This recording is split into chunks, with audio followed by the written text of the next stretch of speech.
جب میں اپنے استاد شیخ کے ساتھ تھا تو میرے استاد نے مجھے مزدوری پر لگا دیا۔ میں بحری جہازوں میں لوڈنگ ان لوڈنگ کرتا تھا۔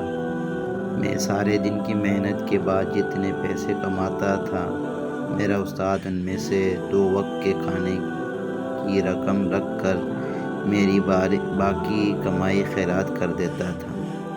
میں نے ان سے ایک دن اس حکمت کی وجہ پوچھی۔ وہ مسکرا کر بولے، تم 11 مہینے یہ کام کرو، میں تمہیں اس کے بعد اس کا جواب دوں گا۔ میں 11 ماہ لوڈنگ ان لوڈنگ کرتا رہا۔ میرا وظیفہ مکمل ہو گیا تو میرے استاد نے مجھ سے کہا، تم آج مزدوری کے لیے جاؤ، کام شروع ہو جائے تو تم جھوٹ موٹ کے بیمار پڑ جانا، سارا دن کام کو ہاتھ نہ لگانا، شام کو اپنا معاوضہ لینا اور واپس آ جانا۔ میں نے شیخ کے حکم پر عمل کیا۔ میں سارا دن پیٹ میں درد کا بہانہ بنا کر گودی پر لیٹا رہا، شام کو معاوضہ لیا اور استاد کے پاس آ گیا۔ استاد نے فرمایا، تم اپنا 2 وقت کے کھانے کے پیسے رکھ کر باقی رقم خیرات کر دو۔ آپ یقین کریں، وہ 11 ماہ میں پہلا دن تھا جب میرا دل خیرات کو نہیں چاہ رہا تھا۔ میں نے اس دن خوب سیر ہو کر کھانا کھایا، لیکن میری بھوک ختم نہیں ہوئی۔ میں نے اس رات پہلی بار اپنے کمرے کی کنڈی لگائی۔ میں گھوڑے بیچ کر سویا، لیکن میری نیند مکمل نہیں ہوئی۔ مجھے اگلے دن اپنے جسم سے بو آئی اور مجھے پہلی مرتبہ اپنے کپڑوں پر پرفیوم لگانا پڑا، اور مجھے پہلی مرتبہ نماز میں لذت محسوس نہیں ہوئی۔ میں نے شیخ کو اپنی ساری کیفیات بتائی۔ وہ ہنس کر بولے، بیٹا یہ حرام کا کمال ہے۔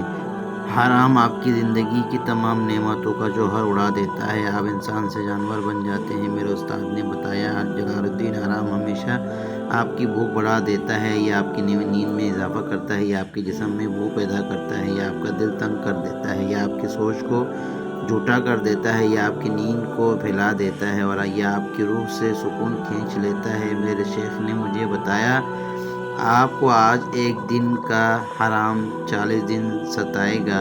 آپ ان 40 دنوں میں جھوٹ کی طرف بھی مائل ہوں گے، آپ غیبت بھی کریں گے، آپ کے دل میں لالچ بھی آئے گا، آپ دوسروں کو دھوکہ بھی دیں گے، اور آپ کے اندر امیر بننے کی خواہش بھی پیدا ہوگی۔ میں ڈر گیا اور میں نے استاد سے پوچھا، میں اگر حرام کے ان برے اثرات سے بچنا چاہوں تو مجھے کیا کرنا پڑے گا؟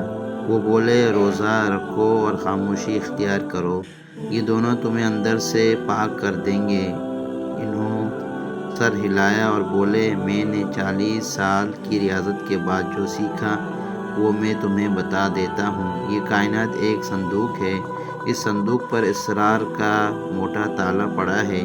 یہ تالا ایک اسم اعظم سے کھلتا ہے، وہ اسم اعظم حلال ہے۔ آپ زندگی میں حلال بڑھاتے جاؤ، کائنات کا صندوق کھلتا چلا جائے گا۔